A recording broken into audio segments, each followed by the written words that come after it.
Good evening. Thanks everyone for joining us on our weekly AJA Zoom event. My name is Robert Gregory. Also on the screen, we have Dr. David Adler, the president of the AJA, as well as our two outstanding guests, Hugh Kitson and Mordechai Kedar. The format will be a film premiere, followed by a short discussion, and then the chance to ask some questions.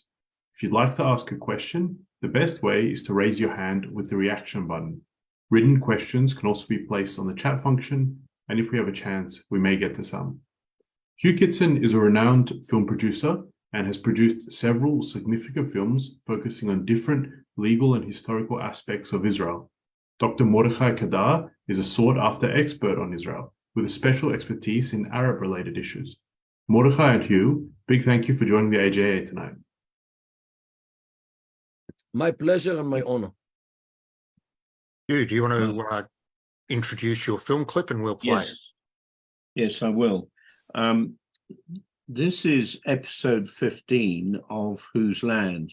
Now, Whose Land is a series looking at the legitimacy of Israel in international law. And as you probably all know, today is the 30th anniversary of the signing of the Oslo Accords on the lawns of the White House. And this particular episode, number 15, actually tracks what happened then in the immediate years following it. In fact, really the rest of the next 4 or 5 episodes will be connected somehow to the Oslo Accords, because not only did the Palestinians comprehensively violate the Oslo Accords, but many other nations of the world are also doing so, which has basically scuppered the possibility of any peace between the Palestinian Authority and Israel. Now, the other nations that have basically been complicit in the violations of the Oslo Accords are the United Nations itself, which was a witness to it, and the European Union. And so we don't touch on this in this particular episode, but certainly in subsequent episodes, we will be looking at the complicity of the nations in actually breaking international law, which of course the Palestinians have done. So this episode of Whose Land, entitled The Oslo Accords, runs 12.5 minutes, so we might as well go with it.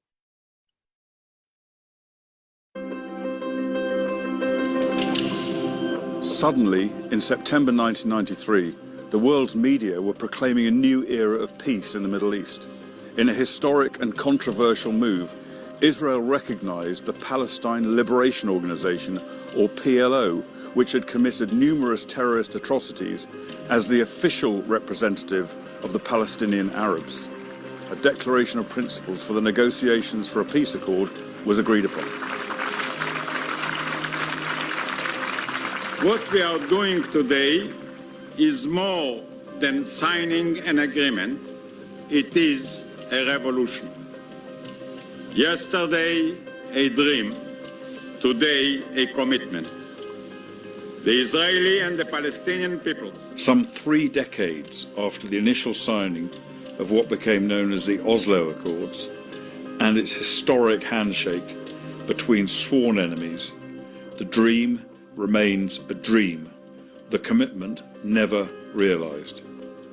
Indeed, there is not even agreement on what was contained in that signed commitment back in 1993.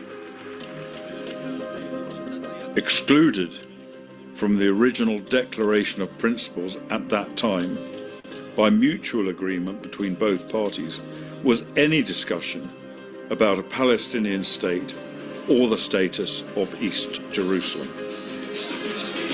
The autonomy is in Gaza and Jericho, not in Jerusalem. Jerusalem after the Jericho and Gaza. Yet before the ink had dried on the agreement, the PLO was already claiming that Jerusalem, and particularly the Old City, with its holy places and shrines, would be the capital of a future state of Palestine. Jerusalem for the capital of Palestine. The Oslo agreements don't say anything about the status of Jerusalem. They say this is a matter which is going to be negotiated.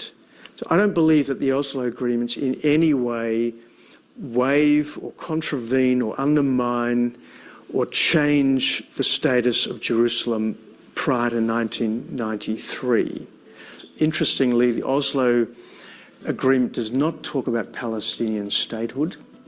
It doesn't say that a Palestinian state will be created. It simply says that Israel agrees to enter into a process to resolve the conflict.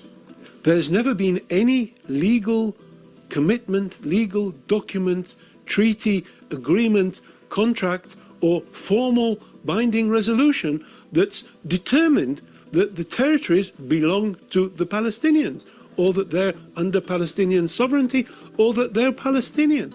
A number of issues were explicitly reserved for final status agreement, and those included the status of Jerusalem. It included the status of the settlements. And these were all matters that Israel and the PLO agreed to negotiate. But it never says that all of the West Bank will ultimately belong to the Palestinians. That was a matter for negotiation. Today, some 3 decades on from the original signing of the Oslo Accords in 1993, its provisions have been conveniently forgotten by the Palestinian Arabs.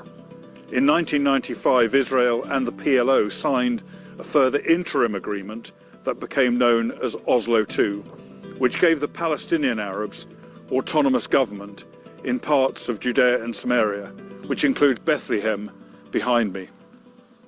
In the Oslo Accords, the Israelis and Palestinians agreed that to divide the areas pending a final status, a permanent status agreement, to divide the areas into 3 areas, A and B, which are the main Palestinian towns and villages, which will be transferred by Israel to the Palestinian Authority, which was set up in order to administer these areas, and Area C, which is an area that's sparsely populated, but it contains Israel's military installations and settlements, and this would remain under the jurisdiction and control of Israel. The Palestinians agreed to this. In legal terms, it's called lex specialis. In other words, it's a special legal regime that overcomes all other legal regimes. So it's prior to the Geneva Convention or anything else, because it's agreed upon between the Israelis and the Palestinians that areas A and B, they will rule those areas, and they will legislate, and they have their court and their parliament and whatever. And in Area C, Israel will continue to administer this area from all points of view until there's a permanent status. And it says specifically in the Oslo Accords that each side has the freedom to do planning, zoning and construction in the areas under its control, which basically means that the Palestinians can build what they want in their areas, and Israel can build whatever it wants in its areas. And there's no limitation in the Oslo Accords on settlement activity or building or anything like that. So yes, I grew up in Israel in what is called the Israeli left, the Labor Party. I grew up very much believing that the conflict was about Palestinian statehood, drawing borders, settlements, and very much believed that the day that the Palestinians would have a chance to have a state of their own in the West Bank and Gaza is the day we would have peace. The Oslo Accords were very divisive within Israel, both within society itself and politically. Most people on the so-called right wing of the political divide were ideologically opposed to the idea of land for peace, believing that ceding any of Israel's historic heartland to the PLO would be like allowing a Trojan horse into their midst. That has certainly proved to be the case. However, the majority of people on the left, like Dr. Einat Wilf, believed, as she does to this day, that the way ahead is to show good faith to the people known as the Palestinians in order to bring peace. This is exactly what Israel embarked on with the Oslo Accords.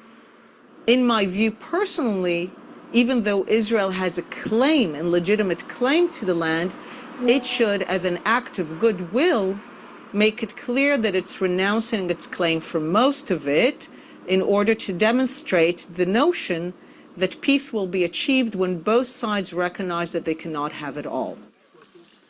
In the year 2000, US President Bill Clinton met with Yasser Arafat and the then Israeli Prime Minister Ehud Barak at Camp David in Maryland. The aim? To bring about a negotiated final status agreement under Oslo.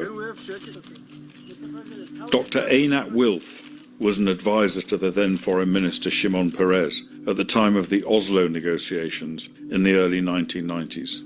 The 90s in that respect were a time of euphoria for me. I felt that we were finally putting that idea, we're implementing it, and that peace was just around the corner. I remember the handshakes on the manicured lawns, the soaring speeches. There was really a sense that this was all finally happening. And then in 2000, in many ways, it all came crashing down. And the years since then have been ones of devastation.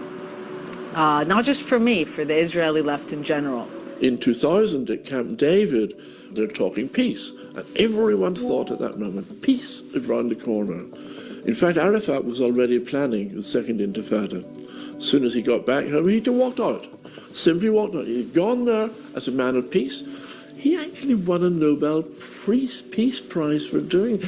He won a peace prize for going home and starting a war.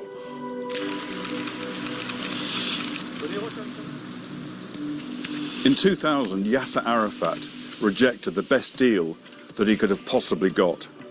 One has to ask the question, why? Could it be that he would have to abandon the Palestinian national charter that calls for the destruction of the Jewish state? Was it that he wanted to disinherit the Jewish people of their historic and cultural capital, which was recognized as such in international law, without having to make any concessions whatsoever?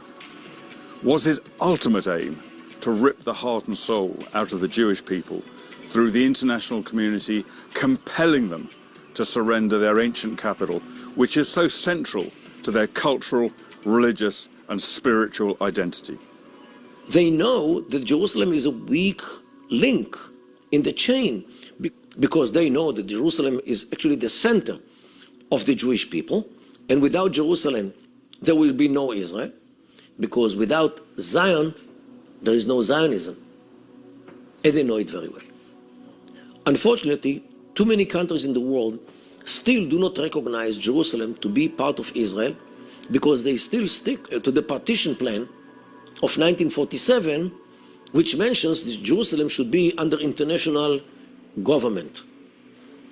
The Palestinians tell the world in English that Israel exists, and they recognize its existence, but they will never recognize Israel's right to exist.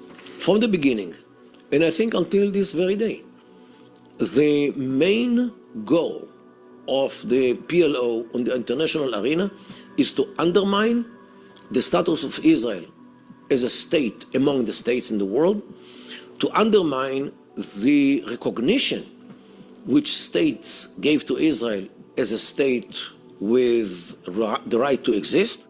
Amongst themselves, they say that they don't recognize Israel on any borders. For external consumption in English, they will claim that they recognize Israel, but they will insist that they won't recognize Israel as a Jewish state.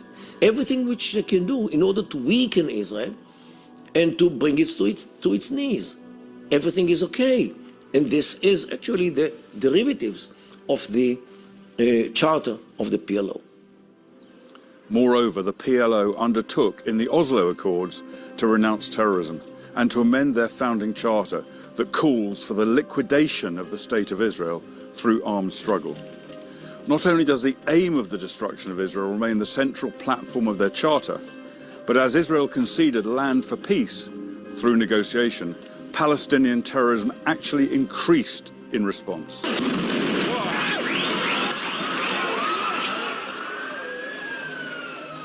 To have people being blown up, families, children, in cafes, in buses, And it's in Tel Aviv, in Haifa, in Beersheba, not in the West Bank, not in Gaza.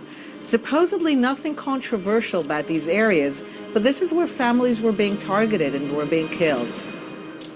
In the next episode of Whose Land, we examine the 2004 opinion of the International Court of Justice in response to the construction of Israel's security barrier to prevent the large-scale murder of its citizens by Palestinian terrorists.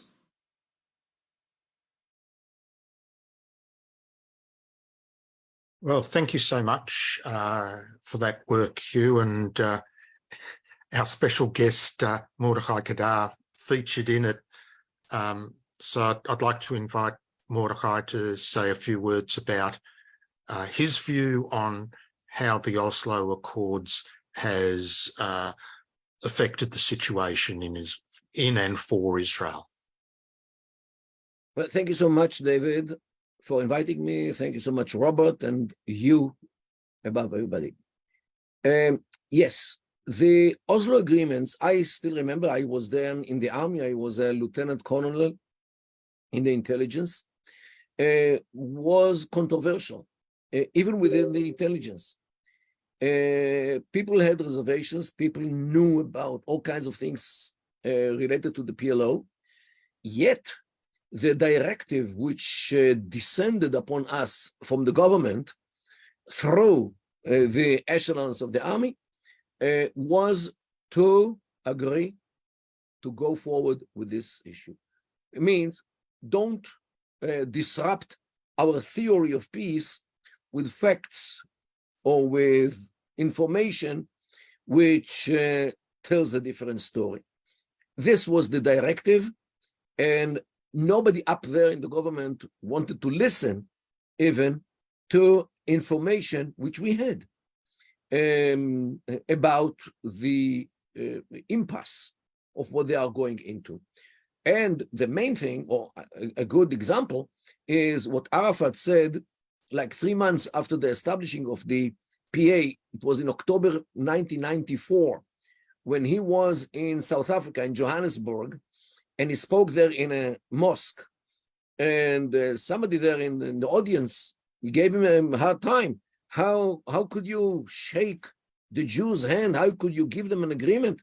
So Arafat says, what did our prophet Muhammad, peace be upon him, give to the infidels of Mecca in Hudaybiyah? And this is actually the code name for temporary peace, which a Muslim can give to the infidel as long as the Muslim is weak. While when and after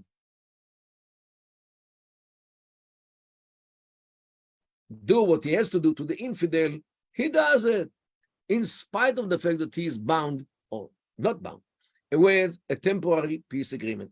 And this is an information which was in Israel, and people knew about this. Yet they kept saying that this is for domestic consumption, as Itamar Marcus said. We gave all kinds of interpretations for many things in order to justify it. And this, however, when we generally speak about the Oslo agreements, we have to remember what happened in 1992. And this is actually the introduction to Oslo and why the Israeli leadership was pushed into these agreements. During 1992, 3 Israeli soldiers were kidnapped and murdered by the Hamas and the Islamic Jihad. The names are Nissim Toledano, another guy was Avi Sasportas, and the third one was Ilan Saadon. The state was outraged. Everybody was talking about this. Everybody was so outrageous about the kidnapping and the murdering of these 3 soldiers. So in December 1992, the Rabin government decided to expel 415 leaders of the Hamas and the Islamic Jihad to Lebanon. And in December, in this part of the world, there is snow. This is the winter. And actually, they threw them to a place named Marj al-Zuhur, which is in Lebanon, covered with ice or with snow, in order to punish the Hamas and the Jihad for kidnapping and killing those 3 soldiers. Immediately, the world media came, CNN and others. Al Jazeera was not yet, but many others came. And the B'Tselem, an NGO here in Israel, which advocates the human rights of the Palestinians and the Arabs only, appealed to the Supreme Court in order to force the government to bring these 415 leaders of Hamas and Jihad back home, because they didn't do anything. Maybe they incited, maybe they pushed people to do this, but they themselves didn't do anything. So what is this? Why do you expel them? And the government was afraid that the Supreme Court will force the government to bring these 415 people back. So, and they brought them back before the process started. When the Oslo agreements were revealed and were about to be signed, and there was a big criticism inside Israel against it, Rabin and Peres and Beilin and all the others who advocated for these agreements kept saying that the PLO and Arafat will deal with Hamas and the Jihad without the Supreme Court and without B'Tselem. Means, implicitly, since we Israelis cannot do anything significant against the leaders of these killer organizations, we will bring Arafat, we'll bring the PLO, we'll give them weapons, and they will do the dirty job, which we cannot do because of the NGOs which promote human rights and the Supreme Court. This was the fig leaf which they covered the whole thing as if it can work. The PA, or the agreements had actually 5, I would say, pre-assumptions which overshadow everything. And briefly, I'll give these 5 pre-assumptions. One is that the end game of the interim time of 5 years will be 2 states living peacefully one near the other with mutual recognition, because the PLO turned into a peace organization and the peace will be permanent. Unlike what Arafat said in Johannesburg, that this is only a temporary peace, which will last only as long as Israel is powerful. This was the first pre-assumption. The second was that the Palestinian state, which will be established at the end of the day, or the end of five years, will deal with the terrorism against Israel with its own means, without the human rights organizations and without the Supreme Court, and they will do the dirty job which Israel cannot do. This was another pre-assumption. The third was that the Oslo agreements and the solution of the Palestinian problem will actually bring a peace between Israel and the rest of the Arab world and the Islamic world, including Indonesia and Malaysia and the Fiji Islands, and all the Islamic world will stand in line in order to have peace with Israel, relations, normalization with Israel, only because the Oslo agreements solved the problem. There is no religious problem about Jews having a state.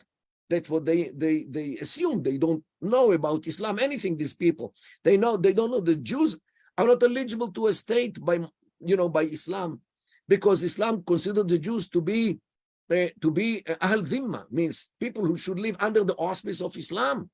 They thought that all the problems, including the religious ones, will be solved with only if we solve the Palestinian problem.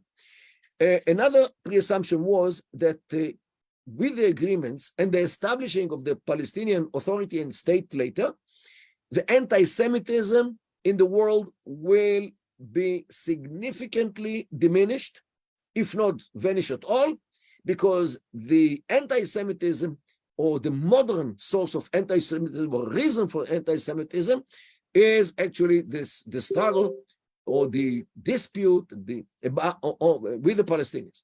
And when this will be solved, many of the problems which Jews all over the world are suffering from will be solved, and anti-Semitism will be diminished. And the fifth one was what Rabin said. If we find out that these agreements do not work, if the PLO does not fulfill the hopes which we have about them, we can at every given moment we can cancel everything, roll back, and come back to the situation as it was before the signing. It will be easy. It will be possible. The international arena will allow it. The Americans will allow it, Europeans, because they will understand that the whole thing was, as we say in Hebrew, mekach ta'ut, means a false deal, a deal which was not a real deal.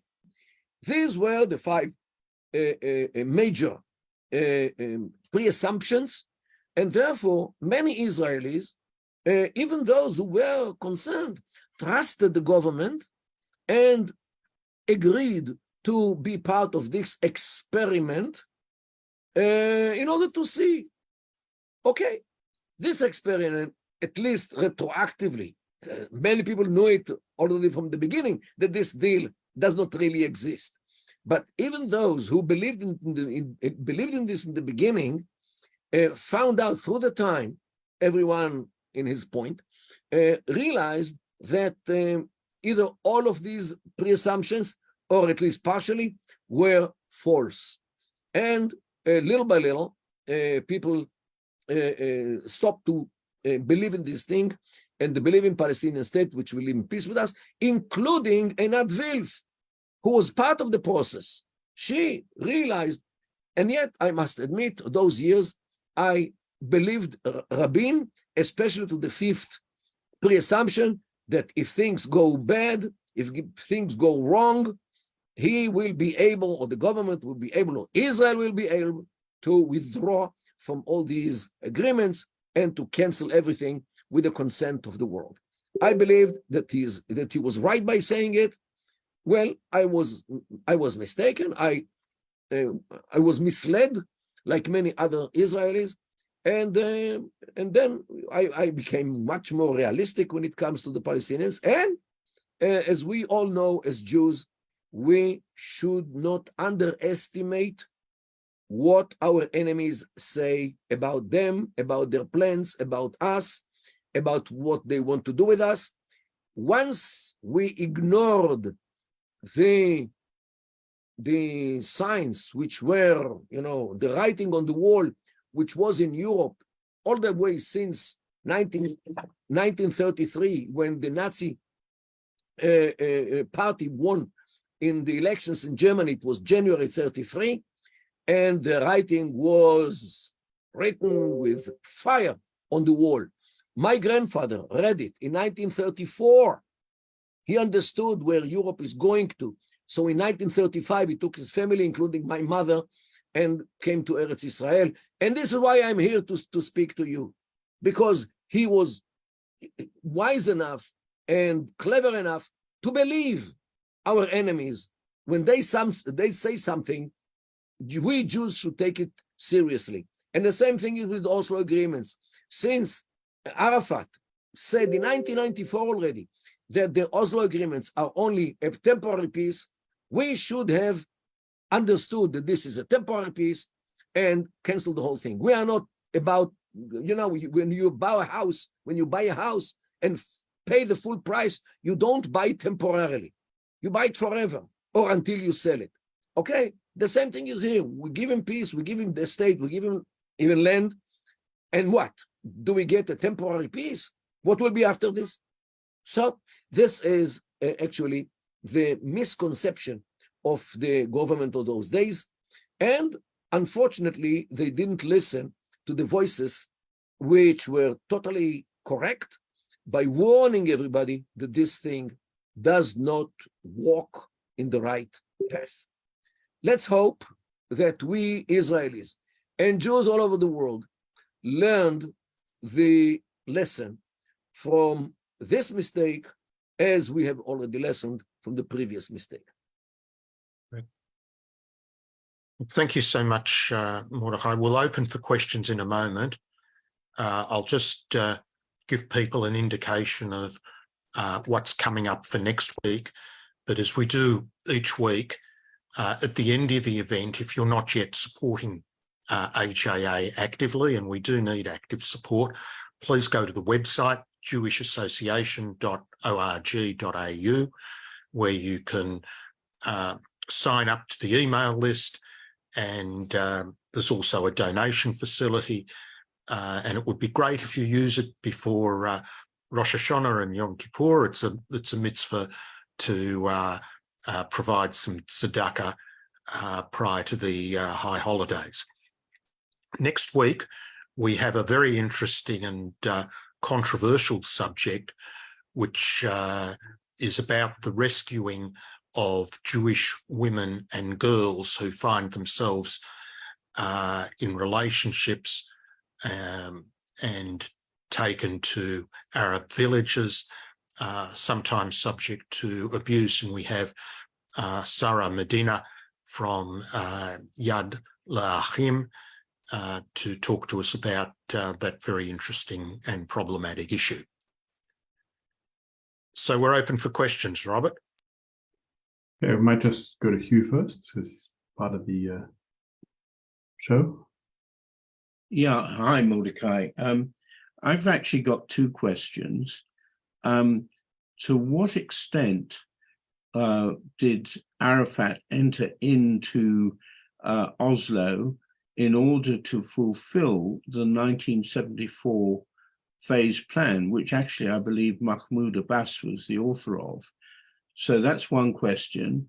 And the other question is, in what way have the Palestinian people, in other words, those who are living under the Palestinian Authority today, and even Hamas in Gaza today, how have they benefited from the whole Oslo process? Well, about Arafat, at some point in the 80s, I think it was in 1988, I'm not sure, there was a meeting, a big meeting of the Palestinian National Committee in Amman, and people were discussing whether to go to a partial agreement with Israel or to fight until Israel is being totally eradicated. So Arafat said, he stood in front of the people, and at some point he stood on one leg, on one foot, and he kept his balance with his hands, and he said, look how I can stand on a footstep, one footstep, I don't need two. If I am given one footstep in Palestine, I will take it, because I can stand on one foot. And from there, I will fight to have another footstep in order to put another foot. And I will fight for another footstep for you guys, and for you, and for you, and for you, and for you. Means Arafat maybe was the inventor. He invented the idea of partial solutions, and every part will be only the launching pad of the next, and then will be the next, and the next, the next. Never peace, never solution. Take whatever you can and claim more. Take whatever you can more and claim more and more and more and more until you reach the sea. And this was Arafat's salami way how to get rid of Israel. It is, in Arabic, in the Quran, there is a verse which says, "Inna Allah ma'a sabirin," means Allah is with those who have patience. And Arafat had patience. He said, whatever I can achieve, I'll achieve in my lifetime. My successors will do more. Their successors will do more until we get rid of the Israelis altogether, or the Jews. And he was, supporting this way of salam. Hamas won the whole thing in one time. That's why they are still kept in Gaza and try to establish their state, which will launch a jihad, which will get rid of Israel in one time. They have their method. Arafat has his method. This is, this is Nevela and this is Trefa. Okay, and this is what we have to carry in mind. Your second question about the people in the street, I believe you asked, they, on one side, they have normal life, more or less, as long as they are not involved in terrorism against us. They live normal life. Most of them work in Israel, make who knows how many times more money than they could do there. They enjoy the Israeli products, which are European and American and Australian standard. And lo and behold, the whole Arab world, as we know, this area, is dysfunctional states. Look at Lebanon, look at Syria, look at Iraq, look at Yemen, look at Libya, Sudan. All these countries became bloodbath during the last, let's say, 12 years. What happened in the Palestinian Authority? They live under our occupation, as they say, yet they enjoy normal life, as long as they don't kill each other or kill us.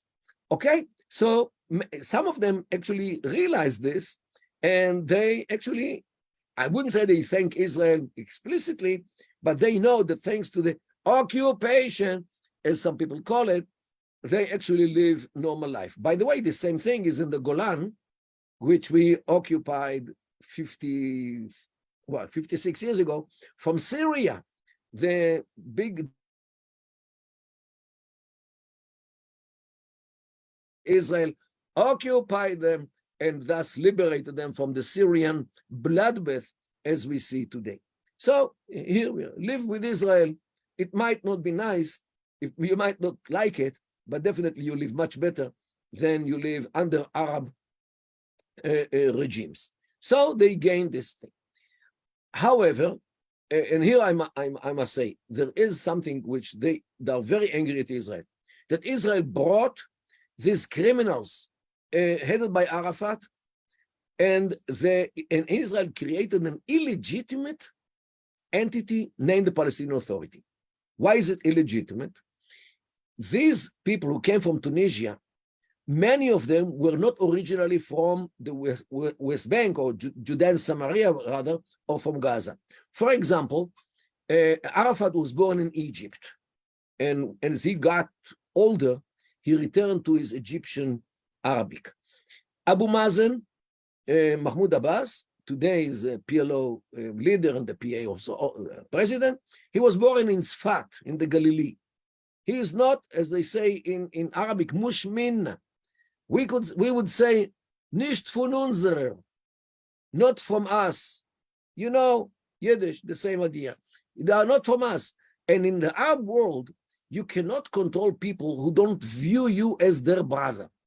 And since he was born in the Galilee and Arafat was born in Egypt, they were not brothers, because brothers are the clan or the tribe or the extended family which we live in.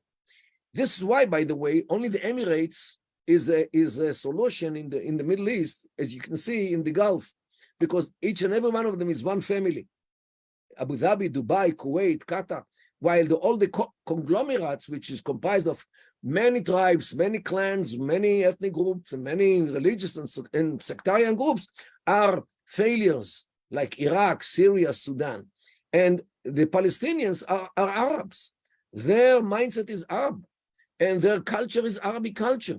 And this is why only Emirates can work in this place. This is why I advocate this solution of establishing an emirate in Jericho for the Arikat clan who lives in Jericho, another one in Ramallah, which is populated by the Barghouti clan, another one in Hebron, which has its own clans, and Nablus with other clans, since they are very clannish society. So why force on them an entity like the PA, which reminds us of Syria and Iraq, an artificial entity which was created by the colonialists then and the Israelis here, who both didn't understand anything about the cultures of the Middle East, we should establish emirates in the cities of Judea and Samaria, liberate some almost 90% of the population, while Israel should keep the rural areas with up to 15% of the population, which is large land with scarce population. This is the only solution which fits the culture of the Middle East, which is based on the clan, and gets remote from the failures of the Middle East, as we see in Syria, Iraq, etc. And therefore, the PA, as a conglomerate of them all, is viewed as illegitimate because they don't correspond with the clans. Actually, they want to weaken the clans in order to strengthen their grip over the necks of the people. And this is why they are illegitimate, and Israel is blamed for creating this illegitimate entity named the PA. Okay, Leon, you're next. Would you like to unmute and ask your question? Leon, you need to unmute. Dr. Kedar, first of all, Shana Tova to you. Thank you. My question is this. The Oslo Accords indirectly caused the deaths, murders of thousands of Israeli victims, but they are also a cause of the catastrophic damage that has been caused to Israel in the world of diplomacy and public opinion. Do you think that damage is reversible? It's hard to say. And you talk about international damage. Let me tell you something about a damage which people usually are not aware of. You know, we struggle very hard against the Iranian military nuclear program. Netanyahu is well known all over the world for somebody who actually rang the bell for many years already, since the 90s, about this issue. And now everybody understands, and now everybody agrees that he was right. However, it didn't work. And one of the reasons that this Israeli struggle against the Iranian nuclear military program did not work is the Oslo agreements, which brought about a state in the make on the hills which overlook Jerusalem, Tel Aviv, the coastal area, all the way from Dimona and Beersheba in the south to Afula and Beit Shean in the north, means all over Israel.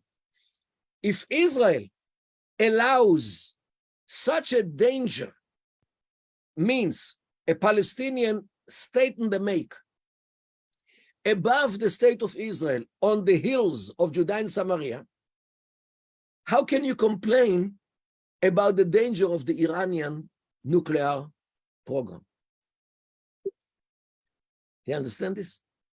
The world did not take seriously Netanyahu and his warning, because at least implicitly, they were making fun out of them, out of Netanyahu, maybe behind his back. The man actually agrees to have a Palestinian state, which we know will endanger the existence of the state of Israel. So now he complains about the Iranians, where we are all invested, the Europeans and the Americans. So the Oslo agreements actually, in this round way, actually enabled the Iranians to go forward with a nuclear program with the consent of the world, which saw Israel allowing a Palestinian state, which they know will be a danger on Israel. So this is something which people usually are not aware of this connection. And yeah, definitely you're right, because the PA today is the herald or the pioneer of anti-Israeli and implicitly anti-Semitic or anti-Jewish propaganda all over the world. They are running the BDS movement. They are running many things against Israel, complaints in the Human Rights Council of the United Nations, in the General Assembly of the United Nations, in the security. You know, they are not, according to the Oslo Agreement, they are not allowed to play on the international arena, to be part of international organizations. They are not allowed as long as they are not a state. So they do it. They violated these agreements time and again in many issues. And the victim, of course, the victims, which, you know, they didn't take care of Hamas and Jihad to a degree that Gaza, which is indivisible part of the PA, today is controlled, not today, for 16 and a half years already, since June of 2007, 16 and more long years. We have a Hamas state, not only Hamas organization, a state run by Hamas. Is this according to the agreements? That Arafat will take care, means get rid of the Hamas and the Jihad without Bagatz and without B'Tselem? Okay, this is totally opposite from the goals which led the Israeli goal. And during the 90s, they were using this term, the victims of peace. And this is a dreadful expression, because since when peace has victims? Peace is meant to prevent victims. War has victims. Peace should have flowers and butterflies. What you know, this, I wouldn't say insane, but definitely something which is totally detached from any logic, to say that these people, more than 1,000 Israelis who were murdered, killed, blown up by Palestinian terrorists, and the government those days called them Korbanot HaShalom, the victims of peace. Dreadful, but this is what was there. Next up, we've got Terry to ask you a question. Of course. Hi. I'm of the view that the Oslo Accords have been an absolute disaster. And I look back on that handshake on the lawns at the White House, and Rabin didn't look very happy. I just wonder, do you know if and to what extent Israel was bullied into signing them in the first place by the US and the international community?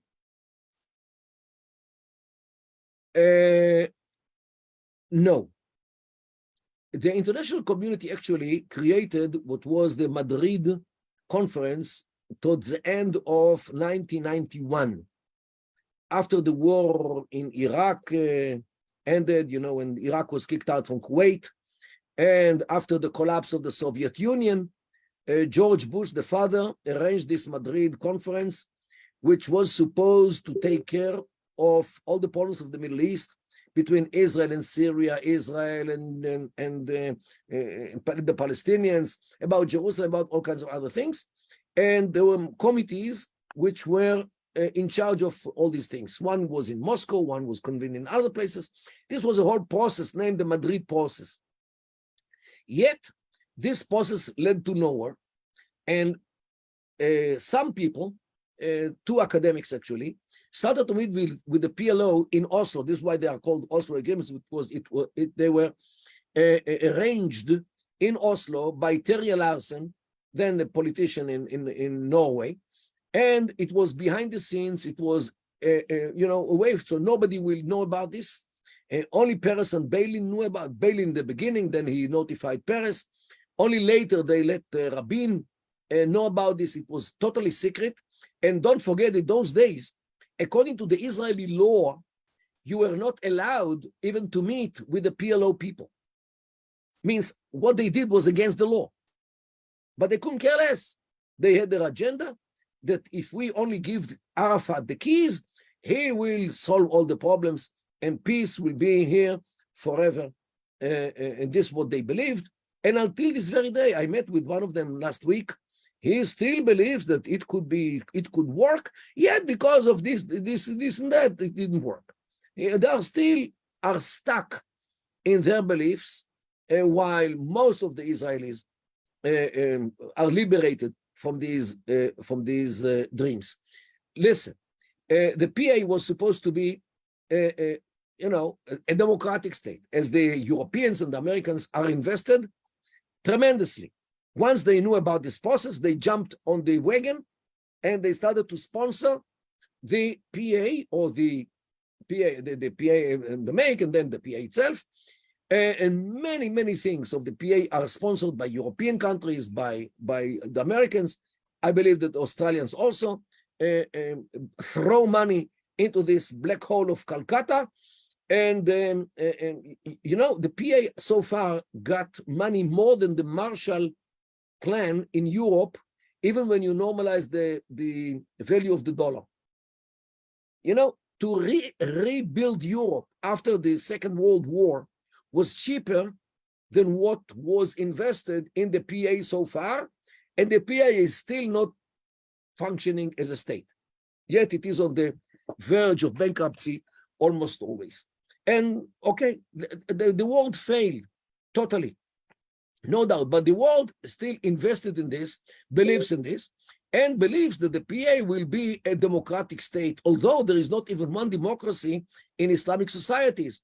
And the Palestinians are 95% are Muslims. So because Islam is totally against democracy and democracy is against Islam. So they still believe that the Palestinian authority and Palestinian state will be a democracy, to a degree that Israel was forced to allow Hamas to run to the Palestinian elections, to the Legislative Council, which took place in January 2006. And Hamas, which was expected to fail, lo and behold, they won. And until this very day, the majority of the seats of the Legislative Council of the Palestinian Authority are occupied by Hamas. Until this very day. Of course, Abu Mazen froze this body, and this body is dysfunctional because of this, but still, everybody remembers that they won the elections. This was in 2006. In 2007, in June, they took Gaza over by force, by shooting the policemen of the brothers Palestinians, and they took Gaza over. So now many people, including in Australia, advocate the establishing of a Palestinian state, or another Palestinian state on Judea and Samaria. Hey, there is a very good possibility that this additional state in Judea and Samaria will turn into another Hamastan, either by elections, as already happened in January 2006, or by force, as happened in Gaza in June 2007. So what will prevent the repetition of this scenario in the forthcoming Palestinian state, which Australians, Americans, Europeans, and unfortunately some Israelis as well, are advocating? But people do not understand that this is it happened already. It's not something which is in theory that Hamas will take over.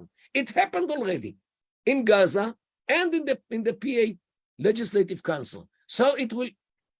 What are the chances that it will happen again and again and again? So by definition, almost, a Palestinian state is a Hamas state. And now I want to see those who support it. I wanted to come to me and to tell me, to my face, we support a Palestinian state, which we know that there is a chance, I would even say a good chance, a bad chance, that it will turn at the end of the day to another Hamastan. And this is the problem. Yeah, some people say the definition of insanity is doing the same thing over again, expecting different Einstein said it. Einstein, yes, attributed to him. So let's see if we can quickly get through the next two questions very briefly. First up, ask away.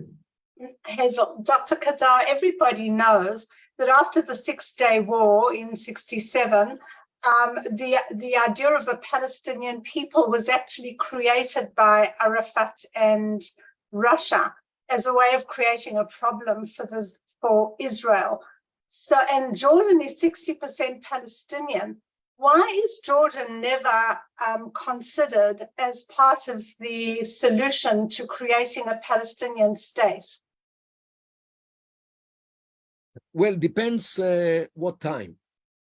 As long as Hussein was the king, until he died like 23 years ago, as long as Hussein was alive, he was very much afraid of a Palestinian state, wherever it is, because don't forget that the majority of the Jordanians are Palestinian. And if there is a Palestinian state, this state might interfere in the issues of the kingdom, of the Jordanian kingdom, in order to turn it into a Palestinian state for the majority of the people in Jordan. This is why Hussein and Rabin shared the same idea that a Palestinian state should never be, and this was actually the basis of the peace agreement between Jordan and Israel, which was signed in October 1994, inter alia, in order to prevent a Palestinian state. However, his son, means Abdullah II, the son of Hussein, changed the policy of Jordan all the way around. Since he came to power, whenever he sees a microphone in the front of himself, he speaks about the necessity to establish a Palestinian state in Judea and Samaria. Why did he change the policy? During the last, let's say, at least 25 years, Palestinians in Jordan talk about the alternative homeland. Means if there is no Palestinian state in Judea and Samaria, we, the Palestinians in Jordan, should have a Palestinian state in the areas in Jordan where we are the majority, which is the northwestern part of Jordan, which is the part of the fertile part of Jordan. The other parts of Jordan are desert, where the Bedouins live. So the Palestinians who are not Bedouins, many of them talk about the alternative homeland on the Jordan, instead of Jordan, actually to divide Jordan to two states. One will be Jordan, a Bedouin state with a ruling family, and the other one will be a Palestinian state on Jordan instead of Jordan. He hears this, he knows these voices, and he understands that if there is no Palestinian state here, he will have it in his own country. This is why he advocates establishing a Palestinian state here, means on our heads, on our hilltops of Judea and Samaria, in order to expel all those who want Palestinian independence in Jordan to this Palestinian state. He will kick them out. He couldn't care less about human rights. He's a kingdom. He doesn't need to give a report to anyone. He does whatever he likes. He's oppressor. You cannot remove him by elections because he's a king. And he will kick out all those Palestinians who will talk about Palestinian state to the Palestinian state, which he wants to be established on our heads. And from his point of view, Israel can go to hell. He doesn't need Israel. So this is the change, the dramatic change of the Jordanian policy vis-a-vis Israel. And I, for many years, call upon the Israeli government to tell the king, hey, guy, if you want to, to be our friend, if you want our water, we give him between 50 and 100 million cubic meters of drinking water every year, because Jordan is a desert. He has no water over there. And we give him water. He drinks our water. He lives on our water, which we actually distill from the Mediterranean Sea. And we sell it to give him all kinds of things. He lives on our gas. He breathes from our lungs. We should tell him, hey, guy, if you want to be our neighbor, stop talking about Palestinian state. We don't like it.